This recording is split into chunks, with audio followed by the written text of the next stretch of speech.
Y a usted, muchas gracias por su presencia. Es una bendición tenerle en esta mañana para compartir la palabra del Señor. Vamos a orar, que el Señor nos bendiga con su palabra. Hemos venido a cantarle y hemos venido a adorarle, pero también hemos venido a escuchar la palabra de Dios, ¿verdad?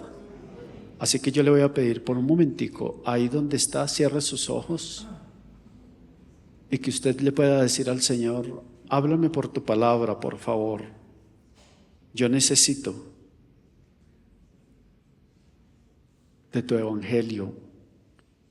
Yo necesito que me enseñes. Señor, aquí estamos como iglesia.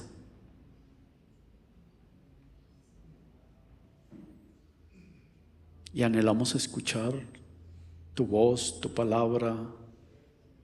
Y anhelamos que tu palabra y tu espíritu nos inspire a seguir viviendo para ti, a seguir viviendo conforme a tu voluntad, Señor.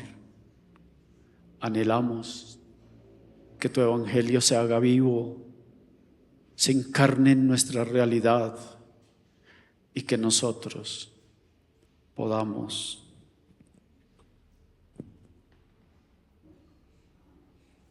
recibir tu palabra con sencillez de corazón, con humildad de espíritu. Haz de nosotros y de nuestro corazón esa tierra buena donde tu palabra se siembre y donde tu palabra dé fruto. Y haz de todos nosotros como iglesia esa tierra donde tu palabra se siembra y da fruto para tu gloria y da fruto para tu honra. En Cristo Jesús, Señor nuestro. Amén. Bueno, mis hermanos, vamos a leer la palabra del Señor. Y recuerdan cuál es nuestro tema, ¿no? Ahí estaba en pantalla hace un momentico, o ahí está. Ese es nuestro tema. Crecimiento misional. Eso, para no ponerlo en otras palabras, es crecimiento en la labor misionera como iglesia. Porque algunas veces se tiene la vocación o la perspectiva de que las misiones solamente puede ser a nivel personal. No, pero como iglesia tenemos un compromiso. Y vamos a leer hoy un pasaje de la Escritura y el sermón de hoy se va a titular Siguiendo los pasos de Felipe. Así es el título del sermón, Siguiendo los pasos de Felipe. Y vamos a leer del capítulo 8 del libro de los Hechos. Vamos a leer del verso 1 hasta el 8. Dice la Escritura de la siguiente manera: Saulo consentía en su muerte, en la muerte de Esteban.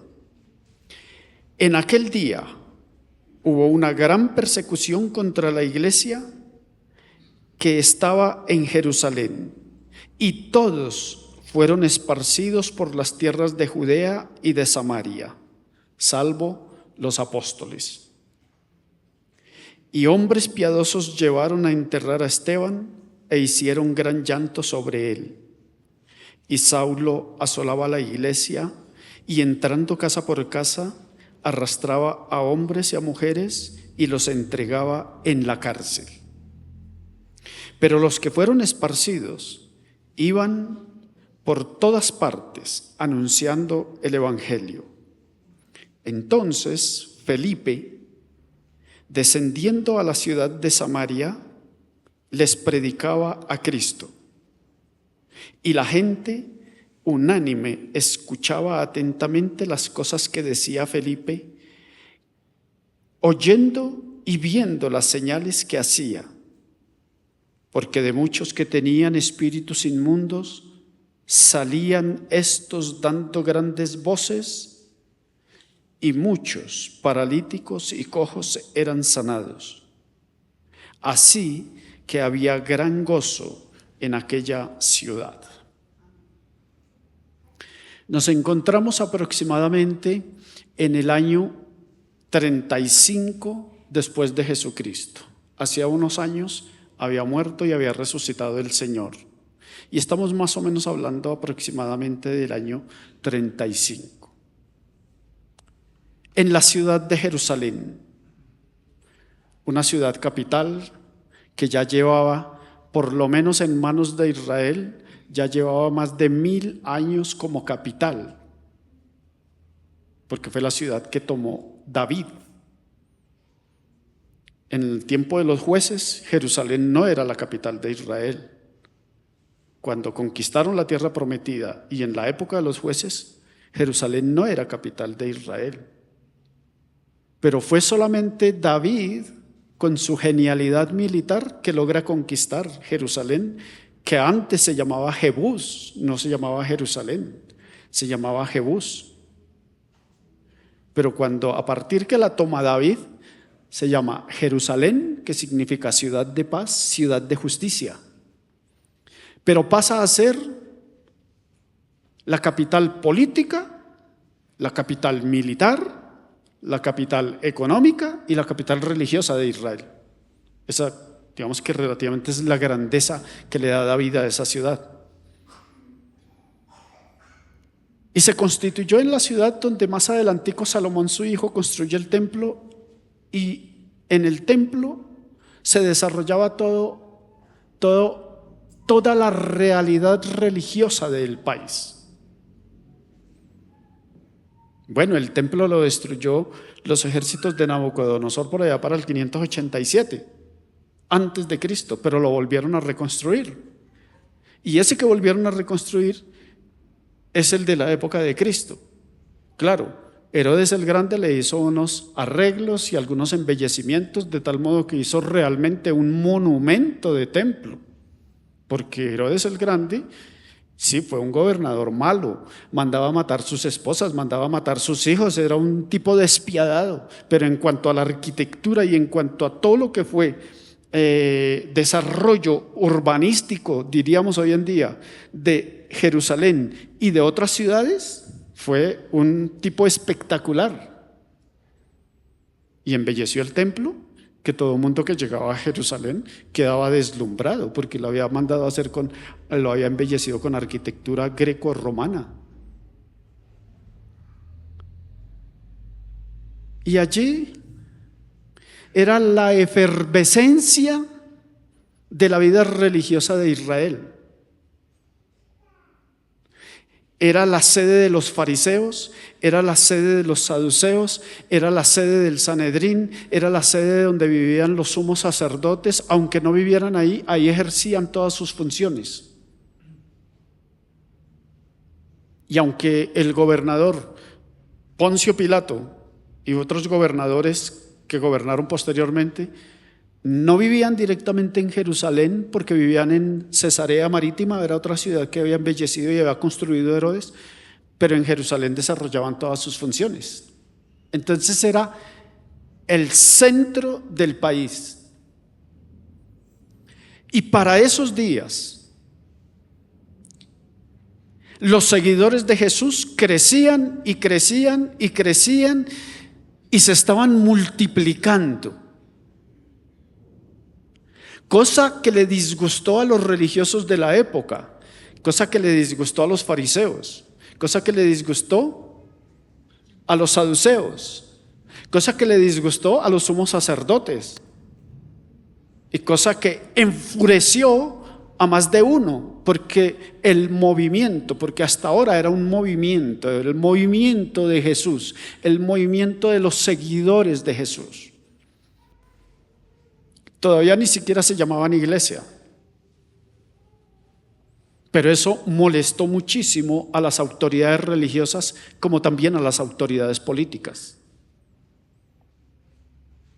Y era tal el conflicto que se estaba presentando entre el movimiento de los seguidores de Jesús y toda la tradición religiosa, que llegó un instante en que ya no aguantaron más. Y dijeron, hay que hacer algo. Y comenzaron a perseguir a los seguidores de Jesús.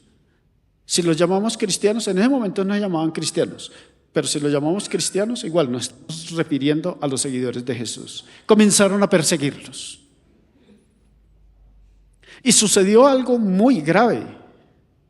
Es que uno llamado Esteban, que había sido elegido para servir en la comunidad, para servir especialmente en la atención de las viudas de algunos judíos, él que era un hombre que creció en la iglesia sirviendo a la comunidad, haciendo el trabajo que aquí hacen los servidores. Esteban creció haciendo ese trabajo. Y ahora que nos van a servir la mesa del Señor, Esteban creció haciendo eso también. Pero después, un tiempito después, pasa a ser un predicador porque conocía la palabra de Dios, conocía las Escrituras.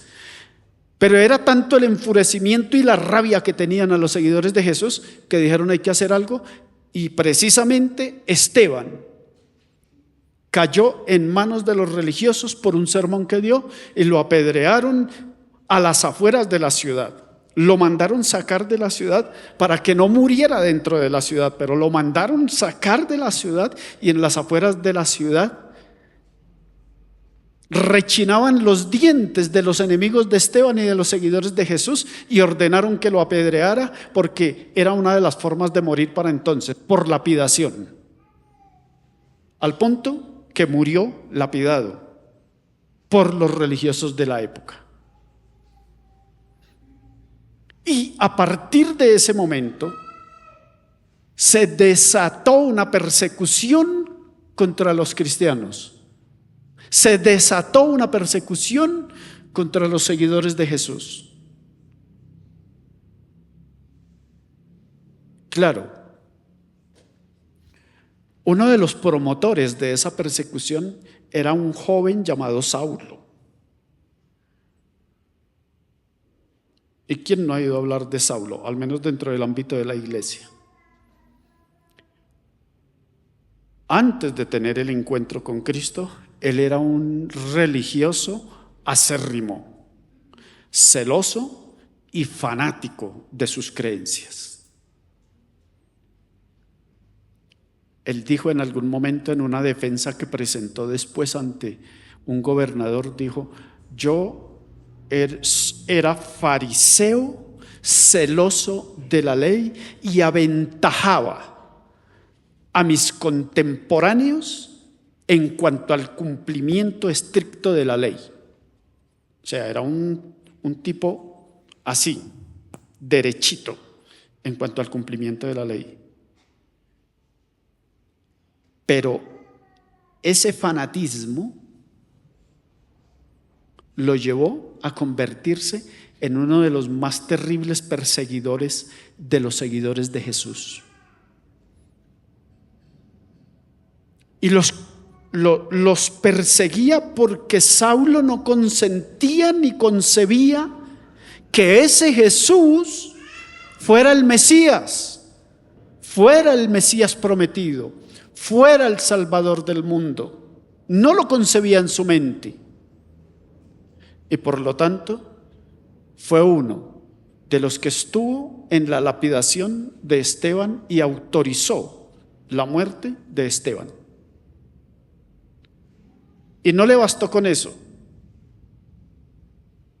sino que tras la muerte del primer mártir del cristianismo, que es Esteban, siguió persiguiendo a la iglesia. Y de acuerdo a la lectura que tuvimos,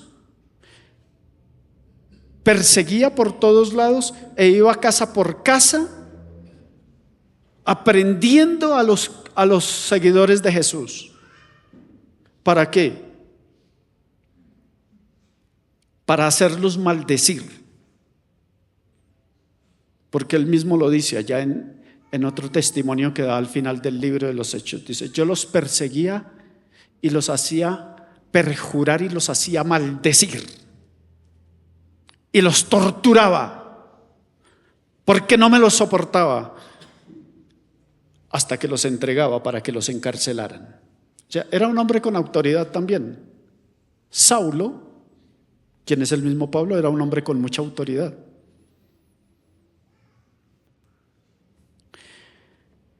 Pero a la vez que están asesinando a Esteban,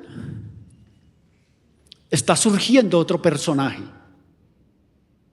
Otro personaje que hacía lo mismo que Esteban, servir a las mesas. Otro personaje que hacía lo mismo que Esteban, atender a las viudas, atender a los pobres y servir a la comunidad. Este segundo personaje es de nombre Felipe.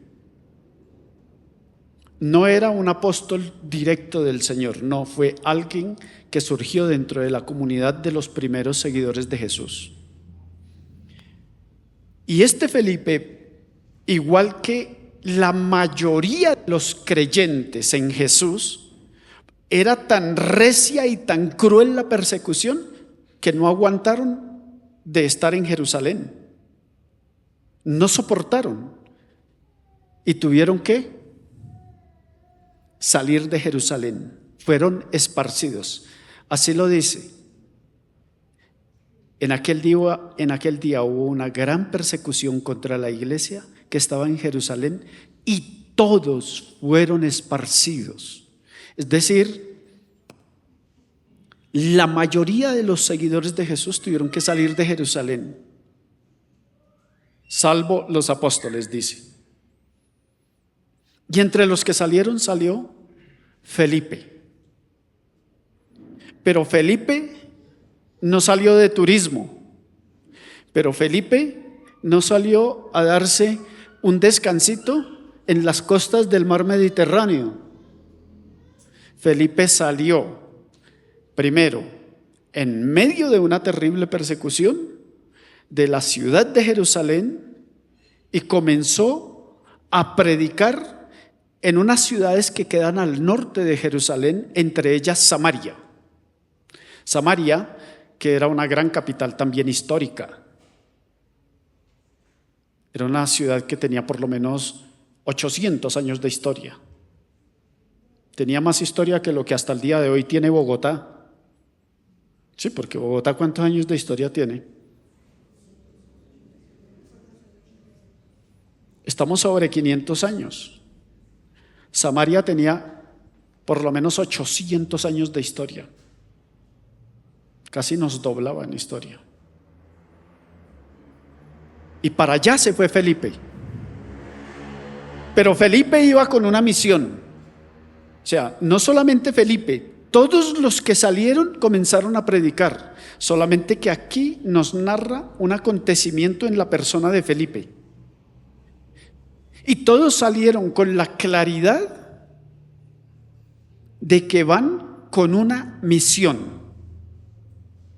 Todos salieron con la conciencia que salen siendo perseguidos por el nombre de Jesús, pero que ni la persecución misma les impide seguir siendo testigos de Jesús donde vayan. Y se fueron para las tierras de Samaria. Samaria era tanto una región como una ciudad. Por eso, si ustedes han escuchado ahora estas guerras que ha habido ahora último entre Israel y Gaza, en la franja de Gaza, ustedes escucharán por ahí a veces al primer ministro Benjamín Netanyahu hablar de la región de Samaria, porque eso es una región.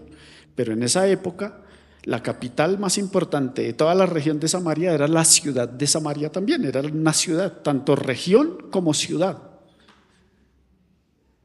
Y allá llegaron a predicar. Llegaron a predicar en medio de esas circunstancias tan complejas, en medio de esas circunstancias tan problemáticas. Y Felipe predica. ¿Qué predica Felipe?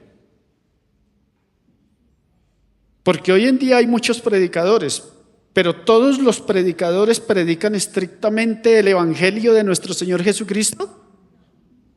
No. Dice el versículo número 5, el 8:5.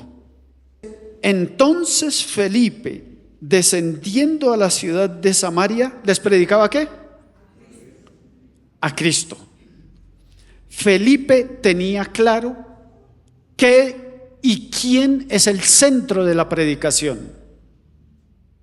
Felipe tenía claro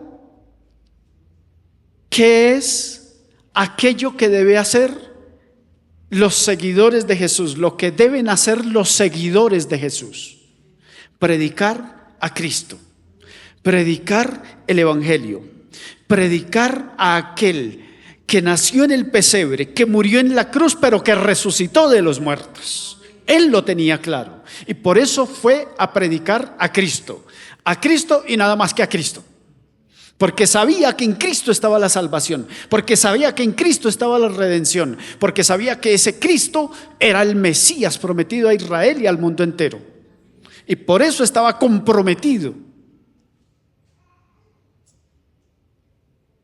Y su predicación causó tal impacto. O sea, recuerdan que les dije que Esteban, nuestro primer mártir, se convirtió en un gran predicador, en un elocuente predicador. Si usted lee el capítulo 7 del libro de los Hechos, se va a dar cuenta del sermonazo, de la predicación de Esteban.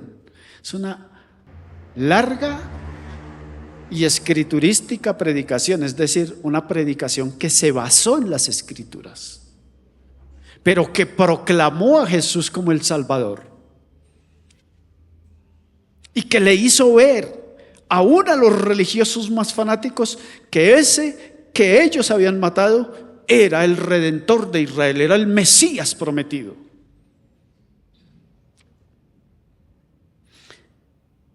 Y tan elocuente y tan poderoso predicador era Esteban, como tan elocuente y poderoso predicador resultó Felipe. Porque fue a predicar. Y dice, y todo mundo se maravillaba, todo mundo lo escuchaba atentamente. Todo mundo le decía, sí, lo que este hombre está diciendo es importante, tiene razón. Pero además, que su predicación no era una predicación solamente del discurso, de la oratoria sagrada, no era solamente del discurso, del sermón, de la prédica. Dios usó a este hombre con señales y con milagros. Y dice que muchos que estaban endemoniados eran liberados por el poder de la palabra de Dios.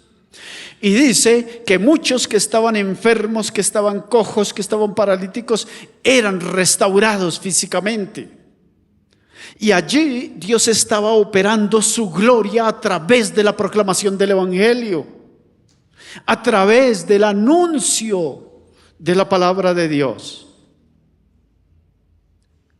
Y todos estaban, sí, ese es el Mesías. Y creían.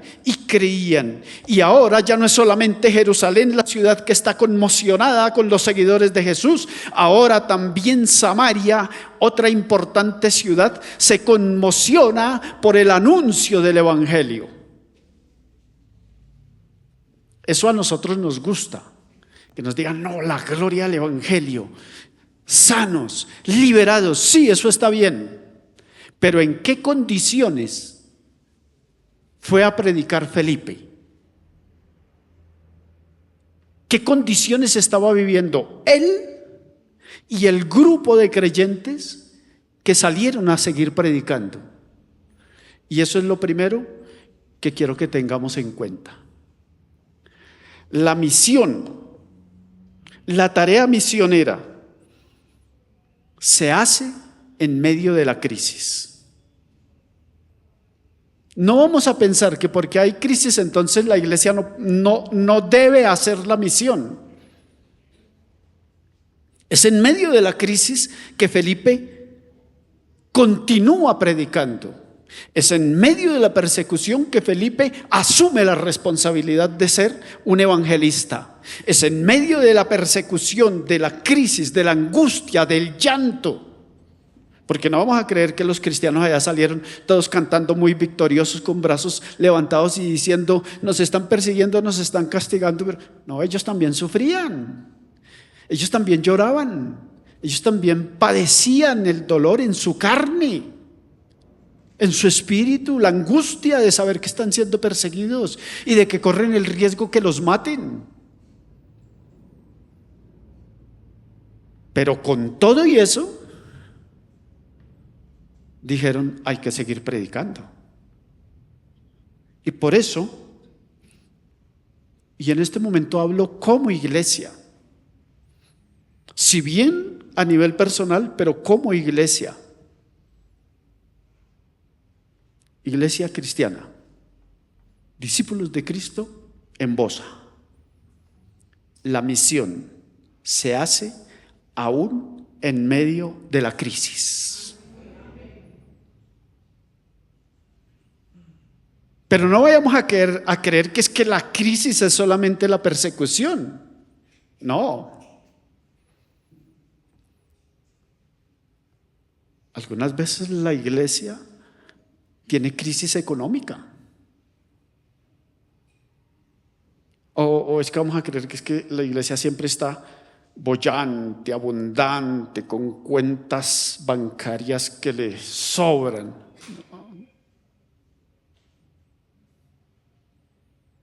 En medio de la crisis económica, la responsabilidad de la iglesia es hacer la misión. Con dinero o sin dinero, con recursos económicos o no, con recursos materiales o no, la responsabilidad de la iglesia es seguir haciendo la misión que anuncia a Jesucristo, el Hijo de Dios. Y esa tarea es para nosotros, para cada uno de nosotros.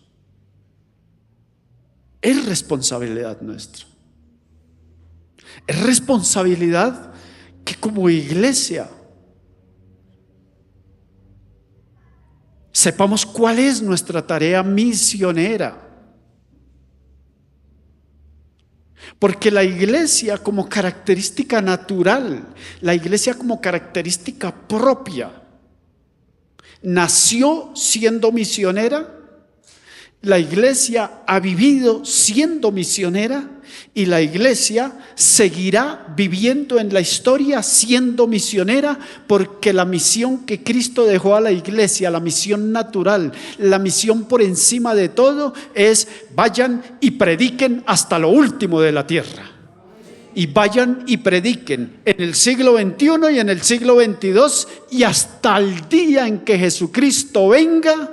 La iglesia tiene el compromiso y la responsabilidad de seguir siendo iglesia misionera aún en medio de la crisis. Pero una cosa es decirlo, ¿cierto? Otra cosa es asumir la responsabilidad de ser iglesia misionera en medio de la crisis. Porque cuando se vive en medio de la crisis toca sacrificar cosas. Toca sacrificar comodidad. ¿Ustedes creen que los hermanos allá en Jerusalén estaban muy cómodos? No, tuvieron que salir de esa aparente comodidad que tenían. Y yo les pregunto, iglesia, seamos francos y seamos honestos con nosotros mismos. La iglesia de hoy en día, en términos generales, habrá sus excepciones, pero en términos generales, la iglesia está viviendo en un estado de comodidad o en un estado de incomodidad. La iglesia en términos generales está viviendo en un estado de comodidad, de tranquilidad. ¿La iglesia en Colombia es perseguida? No. Salvo si hay algún caso por ahí esporádico, pero en términos generales no. La iglesia cristiana hoy en día está viviendo unas terribles y profundas crisis económicas. Digamos que las familias en términos general tienen para vivir más o menos bien. Unas tendrán más, otras menos, pero se sobrevive.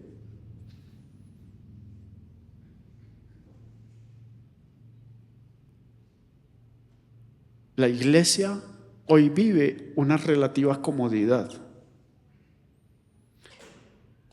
Y les pregunto, y seamos conscientes, ¿la comodidad nos permite cumplir la misión como debemos cumplirla? Eso es para que usted se lo pregunte y para que usted lo reflexione. Pero si alguna respuesta hay, es que históricamente, cuando la iglesia se acomoda y se tranquiliza, se apaga la misión y la iglesia pierde su horizonte. La iglesia pierde su horizonte.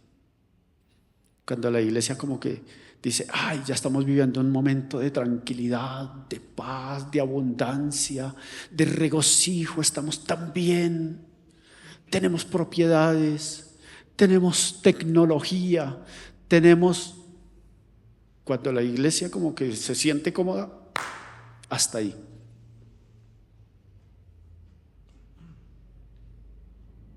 Pero es responsabilidad nuestra saber que debemos entender el momento que vivimos, pero entender que la misión para la iglesia debe seguirse haciendo, aún en medio de las dificultades, aún en medio de las crisis, aún en medio de los problemas. ¿Lo estamos haciendo? ¿O nos hemos conformado simplemente con ser iglesia local, que hacemos culto cada 8 días y que cada 8 días venimos aquí, escuchamos cantar a Liliana y a sus compañeras que nos dirigen la alabanza y estamos un rato chévere, después comemos empanada y después para la casa? Iglesia, la misión nos sigue llamando, porque el Dios misionero nos sigue llamando, porque la misión de Cristo sigue viva y nos sigue exigiendo que debemos seguir siendo quienes llevamos la palabra. Ahora, ¿cuál fue el resultado de la predicación allá en Samaria? Miren, el resultado fue este, en el verso número 8. Miren lo que dice el verso número 8. Dice, así que había ¿qué? Así que había gran gozo. Es como un contraste.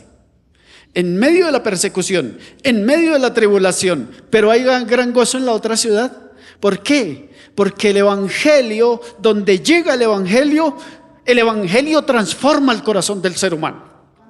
Porque donde llega el evangelio transforma familias, porque donde llega el evangelio transforma sociedades, porque cuando el evangelio llega, pero de verdad llega el evangelio de Jesucristo, transforma estructuras sociales, transforma religiosidades, transforma todo lo que toca, porque el evangelio es poder de Dios para salvación a todo aquel que cree. Eso es el evangelio. Por eso Pablo decía, no me avergüenzo del evangelio, porque es poder de Dios a todo aquel que cree, al judío, al griego, al colombiano, a todos. El evangelio transforma.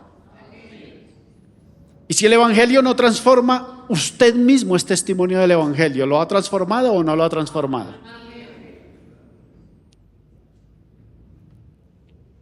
Entonces, quiero decirles,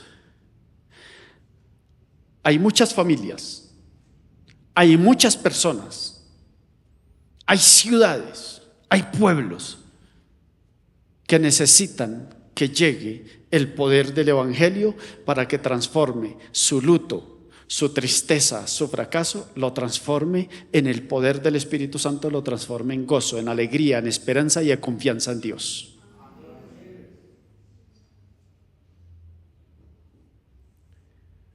Cuando el Señor Jesucristo cumplió su misión aquí en la tierra,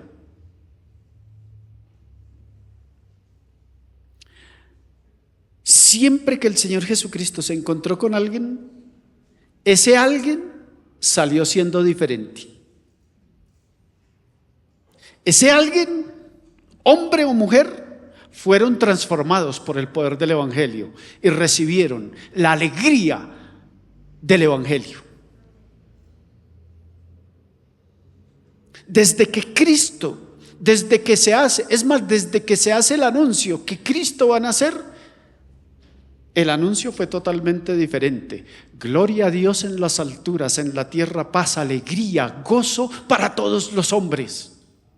Porque es que eso es el Evangelio. Cuando el Evangelio es bien entendido y es bien vivido, no hace más que producir gozo, alegría y esperanza en el corazón del ser humano. Y cuando nació el Señor Jesús, ¿por qué los pastores? ¿Por qué los magos? ¿Por qué todo el mundo quería ir a conocer a ese niñito llamado Jesús? Porque el nacimiento de Jesús trajo alegría, trajo esperanza a todos los hombres. Y cuando lo fueron a presentar al templo, María y José, allí había un anciano llamado Simeón. Y cuando el anciano Simeón vio que entró María y Jesús con el niño, José, entraron a presentar al niño, se acercó, era un anciano ya veterano, y fue y tomó el niño y pronunció un canto que se llama el Nunc Dimittis, y pronunció un canto en el que expresaba: te alabo, Dios, porque mis ojos hoy han podido ver la salvación del mundo. Te alabo, Dios, porque mis ojos hoy pueden ver la luz y la alegría de todos los hombres en este niño Jesús. Lean en Lucas ese canto y se van a encontrar con un canto extraordinario.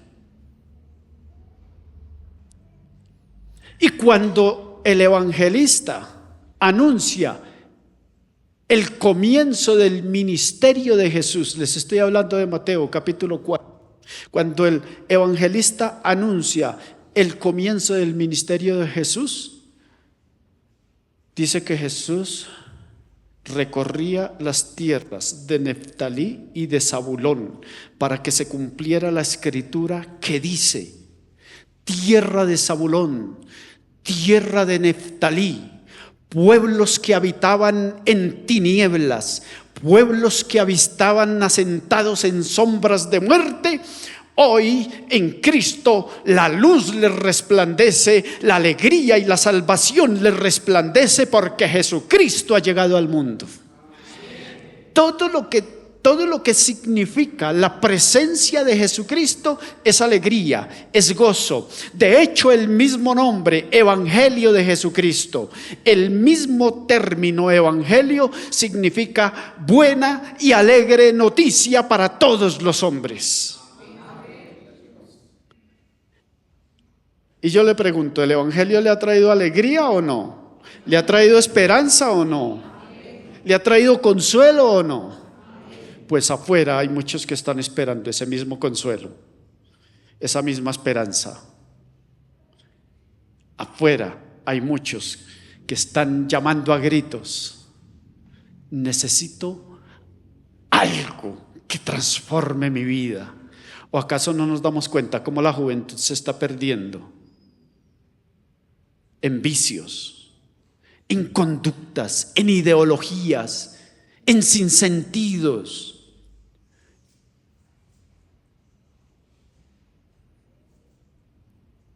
¿La alegría está aquí o la alegría es para compartirla? ¿La buena noticia es para encerrarla aquí o es para compartirla? Creciendo en las misiones. Bueno, hasta un loco que era mago allá en Samaria, era un mago, hacía magia y tenía a toda la gente haciendo creer que él era un personaje muy importante, muy grande, muy espectacular, que él le solucionaba los problemas a la gente. Pero cuando ese mago llamado Simón escuchó a Felipe, dijo: esto es diferente, esto es novedoso, esto sí es lo que soluciona el problema. Y él mismo se convierte. Simón el mago se convierte. Yo ya les comienzo a relatar de ahí en adelante. Eso no lo leímos, pero yo se lo comienzo a contar.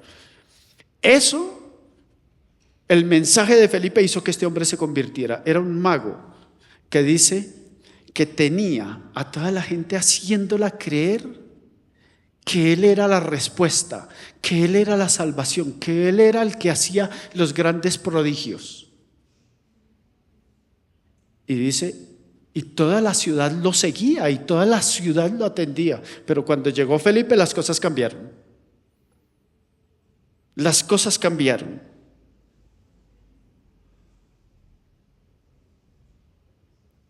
Ese hombre escucha a Felipe y con todo lo que era se convierte, acepta a Jesús y se bautiza. Y de ahí en adelante quiere estar ahí pegadito a Felipe. Yo no me quiero despegar de este hombre, porque es que este hombre tiene algo interesante, tiene algo nuevo, tiene algo novedoso, tiene algo que de verdad transforma.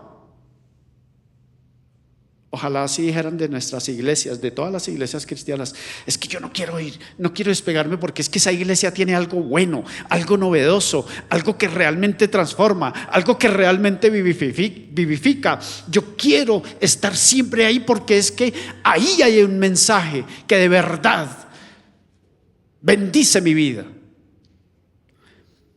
La noticia llegó a Jerusalén, donde estaban los apóstoles.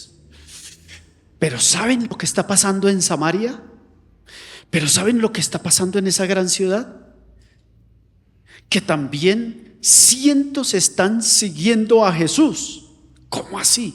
Sí. ¿Y quién está por allá predicando? Felipe. Y llega la noticia a Jerusalén. ¿Quién estaba en Jerusalén? Los apóstoles, los que caminaron con el Señor, los testigos que escucharon y vieron a Jesús.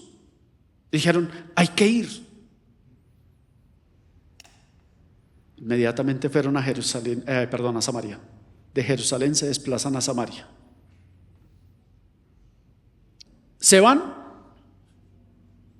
por 2, 3 razones. Y tal vez si ellos allá tendrían más, pero por lo menos uno, por saber que lo que se estaba predicando en Samaria y que lo que estuviera sucediendo en Samaria era conforme a lo que el Señor Jesucristo había enseñado. Es decir, eso nos deja ver una cosa, que la iglesia desarrolla la misión en orden, ordenadamente. La iglesia no es un desorden. La iglesia hace las cosas ordenadamente.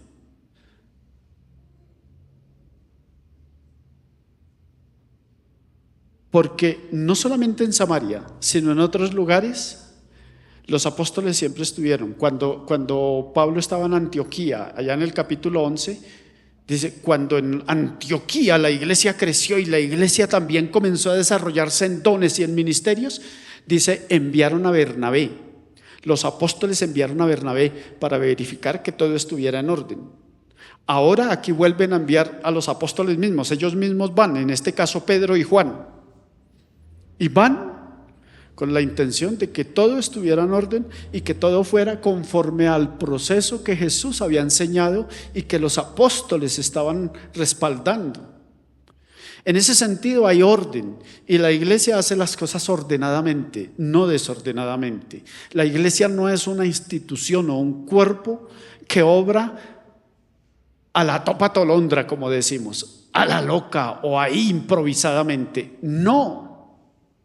La iglesia tiene un orden, tiene una proyección. La iglesia se proyecta, la iglesia hace un plan y la iglesia desarrolla eso.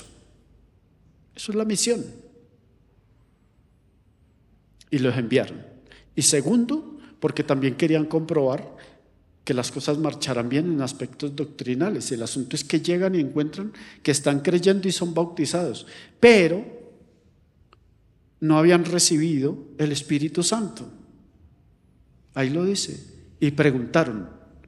Dijeron, no sabemos qué es lo del Espíritu Santo. Y dicen, y llegaron los apóstoles, imponían las manos sobre la gente y comenzaban a recibir el Espíritu Santo.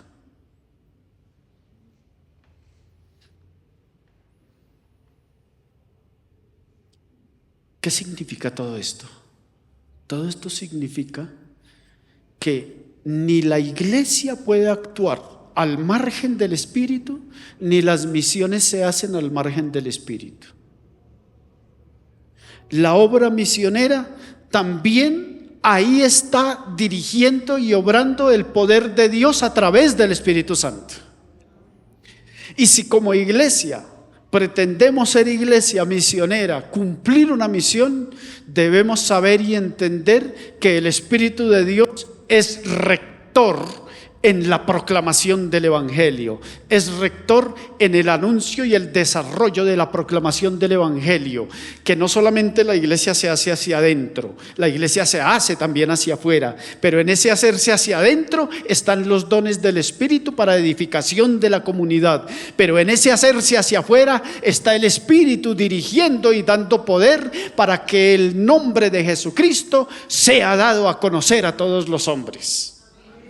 Y por eso necesitamos ser iglesia que no solamente vive de la razón, sino que también vive de la fe y vive de la fuerza y del poder del Espíritu Santo. Como dijo el profeta Zacarías, no es con espada, no es con ejército, sino es con el poder de mi Santo Espíritu, dijo el Señor. La misión se hace en el poder del Espíritu Santo. Y ese es otro de los puntos. Ahí está, se hace en el poder del Espíritu Santo. Entonces, la misión no se hace solamente desde la razón, ni desde la teología. Todo eso es bueno. Y todo eso lo necesitamos. Pero no podemos obviar el Espíritu Santo de Dios. Que el Espíritu Santo de Dios toque nuestro corazón, toque la iglesia y nos inspire y nos mueva y nos dirija y nos lleve. Ahí está la gloria de Dios. Y bueno, ahora tenemos un caso. ¿Se acuerdan del Simón que les hablé? ¿El mago? Cuando este hombre vio que los apóstoles ponían las manos en los apóstoles, en la gente, y la gente recibía el Espíritu Santo, ese hombre quedó aterrado. Es que ustedes tienen que poner ahí en paralelo eso. Era un mago que aparentaba milagros, pero ahora llegan los apóstoles que no aparentan milagros, sino que realmente oran. Y hay algo que sucede en la gente. Hablan nuevas lenguas. Hay una manifestación de Dios extraordinaria. Y se suceden cosas en las que no se pueden explicar con la razón humana ni con las leyes naturales. Y este hombre quedó más o menos así como, boquiabierto. ¿Y qué tienen estos que no tengo yo? ¿Y qué tienen estos que yo no lo puedo hacer? Pero era un mago que se había convertido. Y seguramente en su conversión y en el proceso, mientras llegaron los apóstoles, seguramente, o sea, esto es una aproximación porque el texto no lo dice, pero algo pasó en su corazón. Y su corazón no fue totalmente renovado y transformado. Porque de repente ve que los apóstoles están haciendo esto. Le dice, Pedro, venga. Juan, vengan los dos, solos. Los llama y les dice, eso que ustedes hacen es increíble. Eso es extraordinario. Habla la mente de un hombre que le gustaba la magia. Les dice, ¿cuánto vale ese poder? se lo compro, se lo compro. Yo quiero ese poder. Y les ofreció dinero. Les ofreció un dinero. ¿Y cómo sabemos que algo pasó en el corazón de este hombre? Porque Pedro lo dice. Mire cómo lo dice Pedro ahí en el versículo número 21 en adelante. No tienes tú parte ni suerte en este asunto. O sea, le está hablando del poder del Espíritu Santo, cómo obra el Espíritu Santo. No tienes tú nada que ver en este asunto. Y noten, agrega, porque tu corazón no es recto delante de Dios. Si notan que hay algo que pasó en el corazón, no es recto tu corazón. Y sigue diciendo, arrepiéntete. Noten, él ya se había arrepentido y ya había sido hasta bautizado. Pero ahora Pedro descubre que hay algo en el corazón de este que está podrido, que está ido, que no corresponde a la voluntad de Dios. Y le dice, arrepiéntete pues. O sea, Pedro no fue nada diplomático. Pedro no fue nada discreto. Le dice, arrepiéntete pues de esta tu maldad y ruega a Dios si quizás te sea perdonado el pensamiento de tu corazón, porque en hiel de amargura y en prisión de maldad veo que estás. Le denunció el problema de su corazón. Amaba el poder, amaba la gloria, amaba el prestigio, amaba el dinero. Y todo eso tenía prisionero su corazón. Y por eso ofreció dinero porque quería más dinero. Y por eso ofreció dinero porque quería gloria. Y por eso ofreció dinero para poder tener el don del Espíritu de Dios. Porque quería ser reconocido como era antes. ¿Será que algo parecido pasa en nuestros días en muchas iglesias o no? Pedro le contestó, tu dinero perezca contigo. Hoy en día en muchas iglesias no se dice eso, se dice tranquilo, quédese en la iglesia y venga su dinero para mí. Así se dice en muchas iglesias. Pero Pedro dijo, corrupción, oscuro tu corazón, maldad en tu corazón, tu dinero perezca contigo. O sea, con eso Pedro está dejando claro. El evangelio es el evangelio y el evangelio no tiene nada que ver con los poderes de este mundo.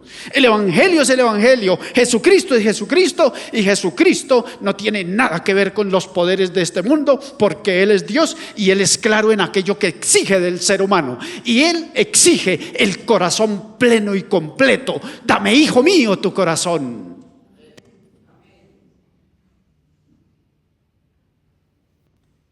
Y lo denunció. Por eso, la misión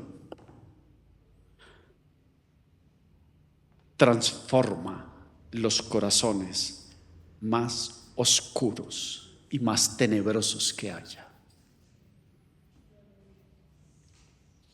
Algunas veces nosotros pensamos, no, es que mi corazón no era tan tenebroso, mi corazón no era tan oscuro. ¿Será cierto eso? Nuestros corazones estaban en tinieblas, oscuros. Nuestros corazones naufragaban en noches tormentosas, atribuladas. Porque es allá en el corazón donde se guardan esos pecados más profundos. Y aún más se guardan esos pecados más íntimos. Esos pecados que tal vez nadie conoce, pero si es pecado y no ha sido confesado y no ha sido un corazón transformado por el poder de Jesucristo y por el poder del Espíritu Santo, ese pecado sigue actuando en el corazón del ser humano. Y ese pecado, así querramos ocultarlo, va a ser como una fiera salvaje que en cualquier momento ataca y nos destroza. Porque el pecado es pecado. ¿Y cuál es el poder del pecado? ¿Y cuál es el sello del pecado? La muerte. Ese es el resultado, la muerte. Porque la paga del pecado, pero la dádiva del poder del Evangelio es vida eterna en Cristo Jesús. Es liberación del corazón, es liberación del alma, es liberación de seres humanos, es liberación de sociedades, es transformación de familias, es transformación del hombre desde lo más profundo de su corazón. Eso es el poder del Evangelio. Y este hombre al menos alcanzó a decirle a Pedro: Pedro, suplica por mí, por favor. No quiero estar en estas. Ruega por mí para que yo salga de esto. Y termino diciendo: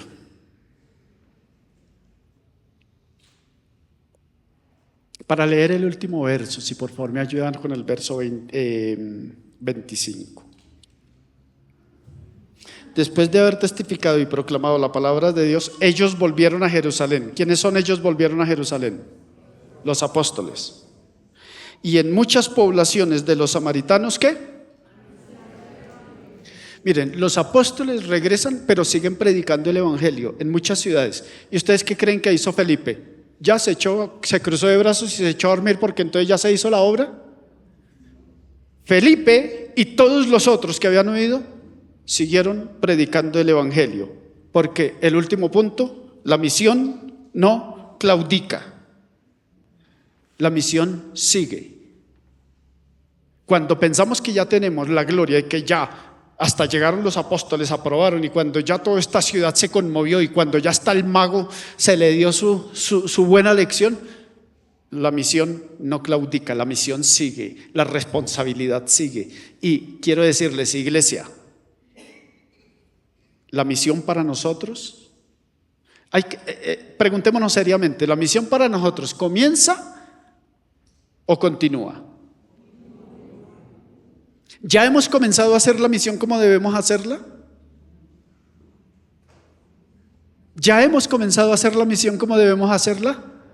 Ah, bueno, entonces significa que en algunos casos ni siquiera continúa, sino que tiene que comenzar. Y por eso, crecimiento misional, porque como iglesia necesitamos asumir la misión con riesgos, con glorias, con crisis, pero la misión es la misión. Y si algo tiene encomendada la iglesia es: vayan y prediquen a todas las naciones.